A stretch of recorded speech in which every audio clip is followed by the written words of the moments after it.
pupunta ka sa Carrera Showroom Coffee Shop para sa mga kotse, well, baka magkape ka na lang talaga.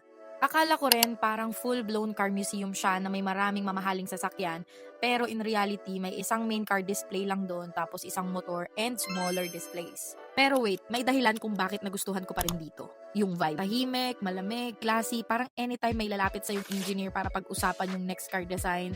Tapos hindi siya crowded, perfect for solo dates, catching up, o kaya naman mga business meetings. Pero nga pala, kung laptop warrior ka, heads up lang, walang wifi at hindi available ang outlets for customers. So, bring your own data and make sure fully charged yung laptop mo.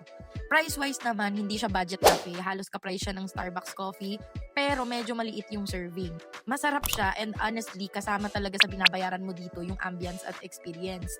May pastries at food deck, and pizza na around 700 pesos. Location nga pala nito is nasa Block 10 siya sa Philinvest at more than a coffee shop siya, car-inspired showroom cafe talaga siya. Final verdict ko, hindi ko siya dadayuhin kung sulit sa dami yung habol ko. Pero kung nasa Alabang ka, mahilig ka sa cars at gusto mo ng tahimik at classy na coffee shop, o di kaya naman talagang mahilig kang mag-collect ng experience mo sa mga coffee shop, well, this one is worth trying. Follow for more honest cafe reviews. And kung meron kang pinagmamalaking coffee shop dyan sa Alabang, comment down below para mapuntahan ko rin yan.